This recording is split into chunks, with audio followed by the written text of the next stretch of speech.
নাকফুল বাংলাদেশ না, এটি স্বর্ণ বা রূপার নাকফুলের কোনো ব্র্যান্ডের নাম নয়, এটি একটি রাজনৈতিক দলের নাম।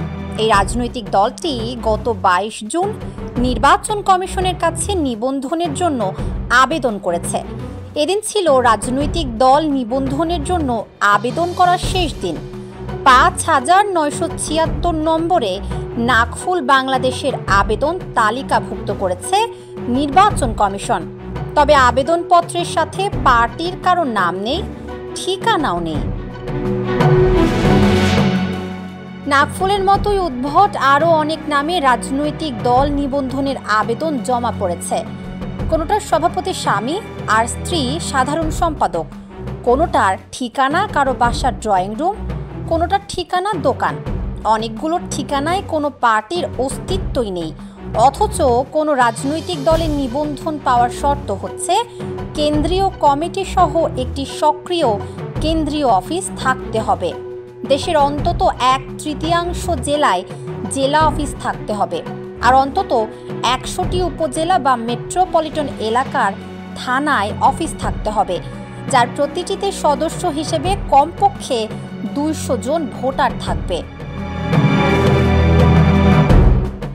এই শর্ত পূরণ না করেও দল নিবন্ধনের আবেদন করা যাবে। সেক্ষেত্রে শর্ত হচ্ছে স্বাধীনতার পর অনুষ্ঠিত কোনো সংসদ নির্বাচনে দলীয় প্রতীকে কমপক্ষে একটি আসনে জয় থাকতে হবে। এই শর্তও যদি পূরণ করা না যায়, তাহলে অতীতে কোনো নির্বাচনে অংশ নিয়ে থাকলে দলীয় প্রার্থীদের প্রাপ্ত ভোট মোট ভোটের কমপক্ষে 5% হতে হবে। নির্বাচন কমিশন গত 27 মার্চ থেকে 22 জুন পর্যন্ত রাজনৈতিক দল নিবন্ধনের আবেদন পেয়েছে 147টি।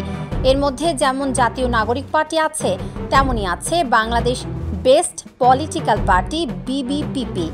নামেই নিজেদেরকে সেরা ঘোষণা দেয়া এই পার্টির চেয়ারম্যানের নাম আলহাজ কাজী রবিউল ইসলাম। ঠিকানা রাজধানীর কদমতলীর সাজ্জাদ সুপারমার্কেট। বাংলাদেশ বেকার সমাজের সভাপতি হাসান চৌধুরী, তার অফিসের ঠিকানা রাজধানীর ক্রিসেন্ট রোডে নিজের ছেলের বাসার ড্রয়িং রুম। হাসান চৌধুরীর দাবি, তিনি গত 40 বছর ধরে এই রাজনৈতিক দল নিয়ে রাজনীতি করে আসছেন।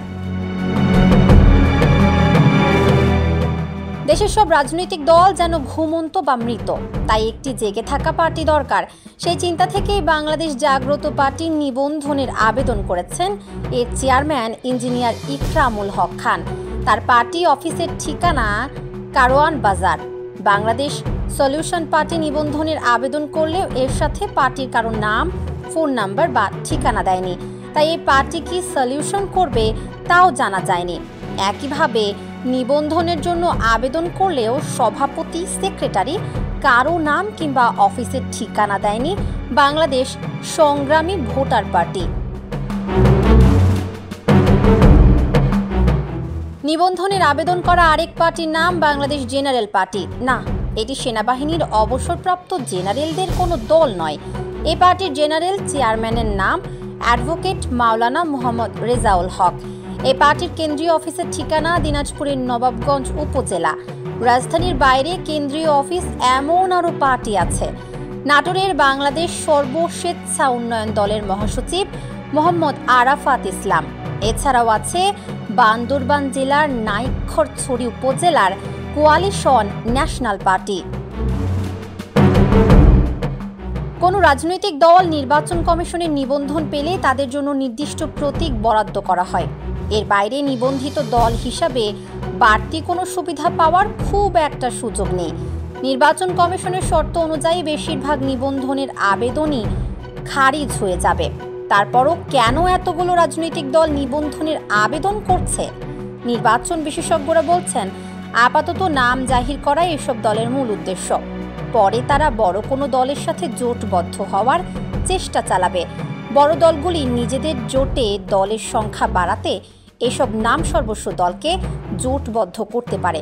এভাবে বড় দলের বড় নেতাদের ঘনিষ্ঠ হওয়ার সুযোগ নেবে এসব নাম সর্বস্ব দলের চেয়ারম্যান, সেক্রেটারি।